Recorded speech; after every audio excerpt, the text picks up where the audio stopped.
He has a blog, he's on Facebook, and he's written a book. Now, I'm going to tell you, we're going to be talking today about current events, historical events, be as it well may be, recent mass shootings and killings. What we're going to be talking about today, and we're going to move swiftly and speedily. Brother Talut El-Amin, open the show for us. Well, that's a very difficult thing following you. But, step in there. Yeah, I believe that, again, our content would be something that's relevant, that your audience or our audience will appreciate and find the learning, find a learning experience, and that's what we're about, and that's what we're moving forward to continuously as we look at our future as a people in America, in Shelby County, and in Memphis, Tennessee. That's and right. Surrounding area. That's right. Okay. Well, let's. What is the history of the mass shootings as of recent that we've seen? Anything beyond the Columbine, and then a couple of events that took place in Colorado, right? What is it about Colorado where I'm sure there were some before then, but those come to mind. When we, talk about this and get ready to do the show. There was Columbine, and then another one. I think they named it Batman or something, where the young European white man. These are young white men who carried out these mass shootings and killings. Can you talk about the history, the nature and scope, bringing us into this topic? Yeah. My thinking is along the line that it's historical. It's been going on for several hundred years. Though now we have social media, newspapers, TVs, and all that in this day and time, and the scope is a lot broader now. Mm-hmm. The idea or the happenings or those shootings and their happenings are broad, and they're reaching every level of the population now. So it gives the appearance as though it's something new, mm-hmm. but it's nothing new. It's not new, okay. It's nothing new Break at it down. all about it. Break it down for us. In fact, during the KKK era of terror, okay, there were mass killings, there were lynchings, there were senseless acts of violence that were perpetrated against Black Americans, mm-hmm. and others. Not just Black people, Black Americans, Latino Americans, and Caucasian Americans all suffered at the hands of the KKK during their reign of terror. Mm-hmm. Actually, their reign was an extension of the Civil War, mm-hmm. on the population. Mm-hmm. Okay. Those guys did not relent, they did not surrender, mm-hmm. and they just continued the war upon the general population, mm-hmm. to consolidate their effort and to lay the groundwork for a day like today. Okay. Okay. So there's a long history behind the mass murders and the mass killings that we are seeing, and basically that history is enshrouded or covered in terrorism. Mm-hmm. Okay, these acts are to embed in our minds, mm-hmm. a certain kind of fear. Mm-hmm. Okay. Now, when you say our minds, who's our? The general population. Which includes, more specifically Black Americans. More specifically Black Americans, right. Which also includes the white Americans, if you will, also. Is that yes, right? Absolutely. And I want to follow up on that. You mentioned terror. And when you look at the news, Fox News, and all of them, to be honest with you, and they talk about the terrorists come mostly from over there. Over there, right. You see. Absolutely. But in the Constitution, they say something about defending the nation against foreign and domestic terrorism. But when I hear them talking about terrorism, it's like there have never been terrorists born and bred in this country, and that they are not terrorists. The terrorists are other. Yeah. Is that right? So terrorism terrorism across the gamut. It has nothing really to do with a skin color. It's a mentality. Okay, it's a mentality that wants to express its superiority over others. Okay, it wants to determine what our future should be like, and they're willing to use terror and violence to shape our minds for the future. Okay, everything that's happening right now, as far as these mass killings and shootings and crime all everywhere, is about our future. Future control. Is that what you're alluding to? Well, it's who's control. Yeah, it's control, but who's going to lead the future? Okay. Yeah, who's going to lead the future? Okay. Who's going to be looked upon as the leaders of the future? Okay. Or in the future? Now you who's said going to have control in the future? I'm following you. Yeah. Now, when you say mentality, is this mentality an outgrowth of? It's something I've been thinking about a lot, and we've been talking about it because I take African American rhetoric from Dr. David Asen over at the U of M, and we've been drawing these comparisons between Afrocentricity and Eurocentricity. Now, when you say this mentality is a Eurocentric point of view or perspective, as you will, for the most part, this whole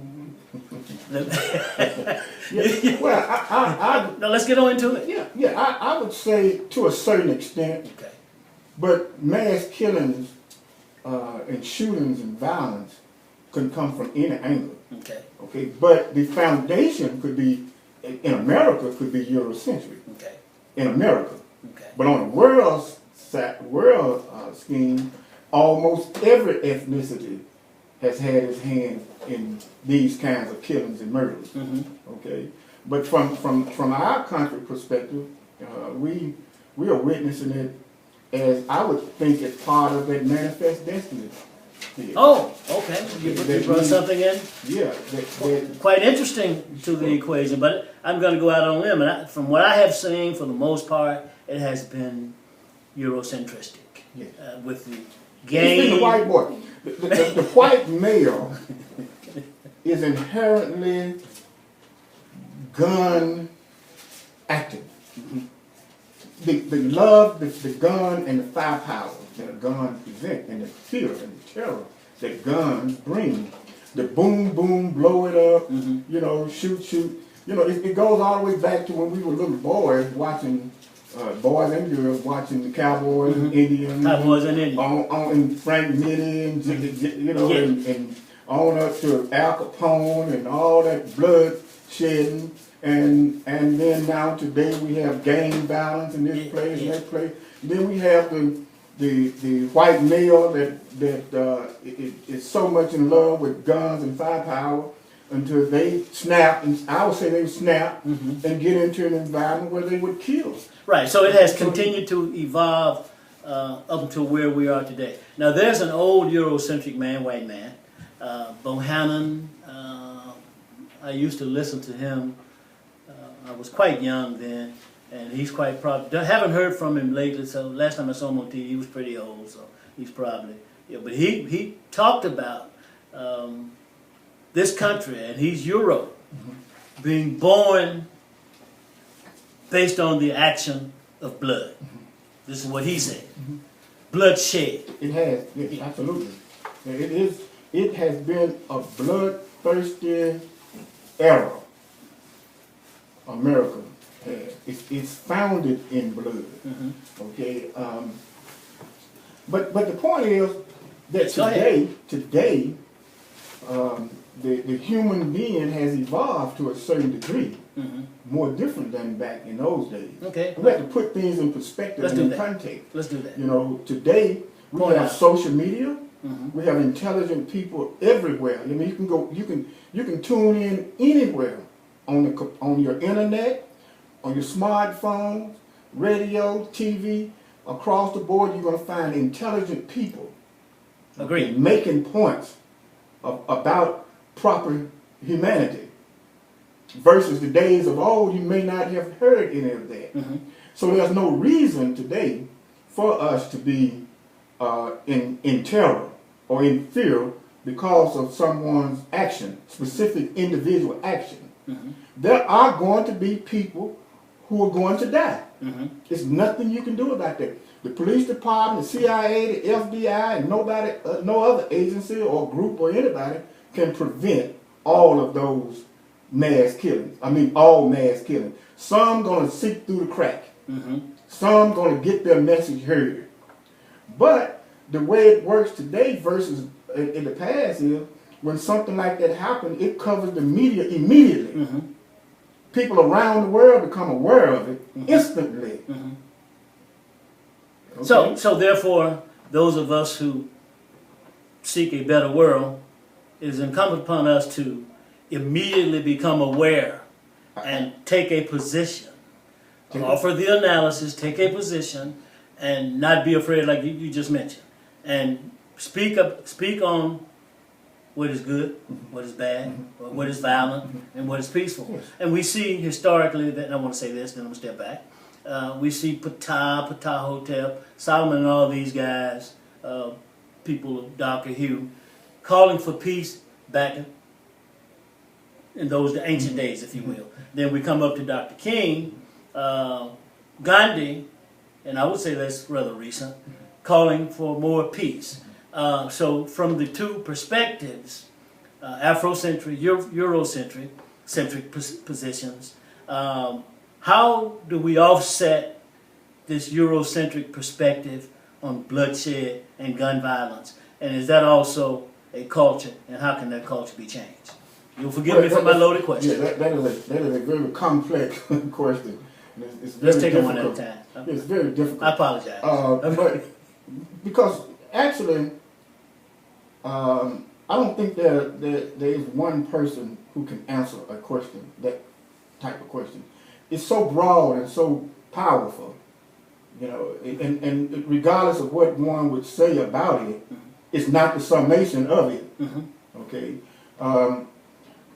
But the point about the Eurocentric violence is that for thousands of years in Europe, specifically in Europe, there was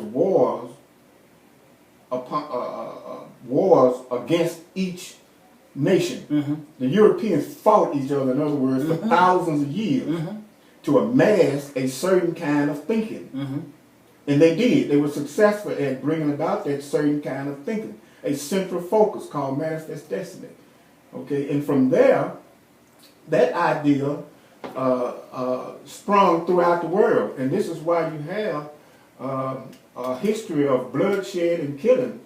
Okay, so that the idea of white supremacy and their rule is prevalent and relevant today. Okay, and that goes back to a philosophy or idea that I have that is about the imaginary white man. Okay, and that idea out of Europe, these thousands of years, has surfaced to the point whereby it's a part of our psyche. We don't have to see anything that the white man does, so to speak.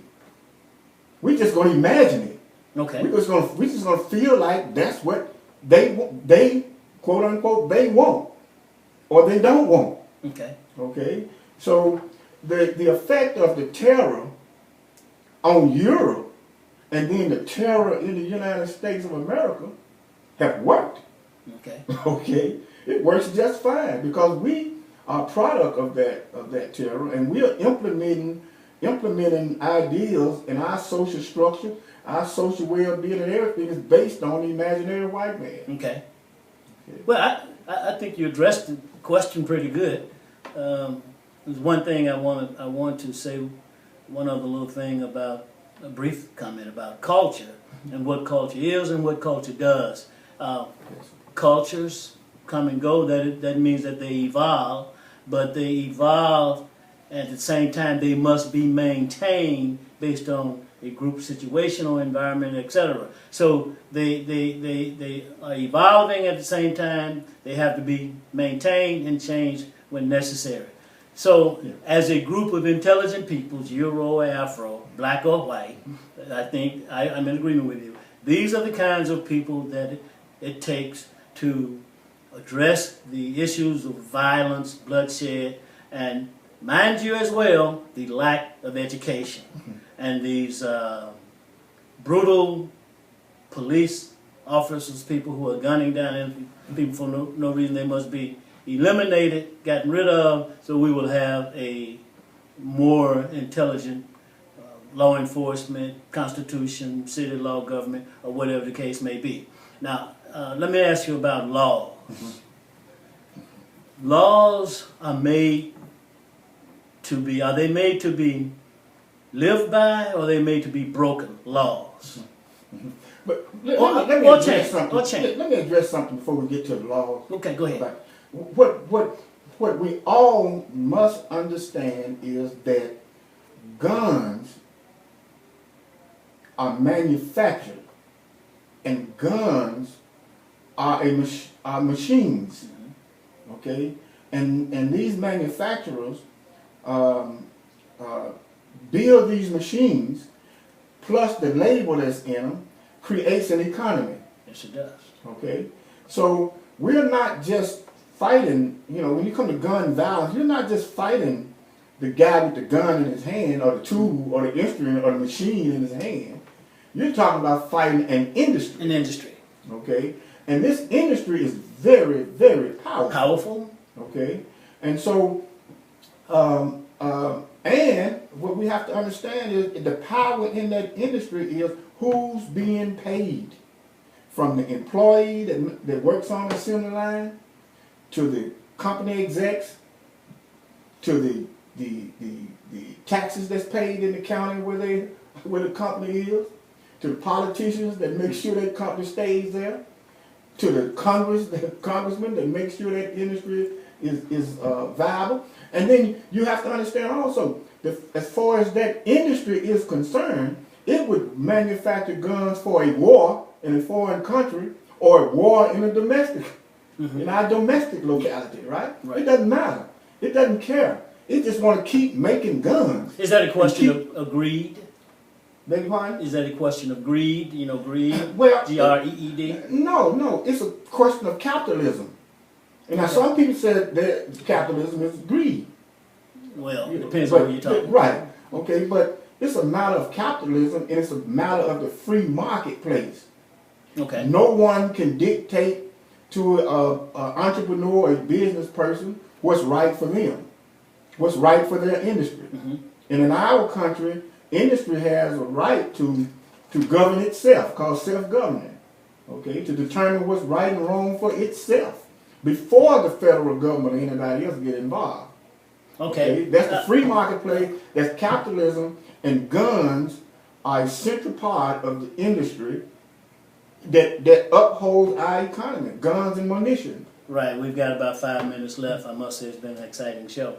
But Lafayette was on TV this morning talking about the solution being more guns. The situation in Washington, D.C. with the young African-American Alexis, his last name escapes him right now. You need more guys with more guns, more guys with more guns, good guys killing bad guys, a rather tangled subjective statement if you ask me. And I was told by someone they had guards. So the young man killed them as well. So Lafayette's position, well, more guards and more guns to do more killing or combating those types of situations. So you're talking about the free market, capitalism / greed, laws in America, and that kind of thing. So let me ask you, you have a comment? Yeah. The NRA is an organization that's about guns. Yeah. Okay. Period. Okay. And their interest is, again, more guns. Now you have to understand that. Also, we all have to understand that militarizing the United States, with policemen, security guards, armed forces, okay, it's just really saying that we need to have a war in the United States to supply and let the munition industry, the firearm industry, create the equipment or supplies to fuel that war. Well, okay, so are we then talking about a possible scenario where there's a civil war I in this country? No, there What would kind of never war be would a it be? civil war. What kind of war would it be? There would be a war of fear.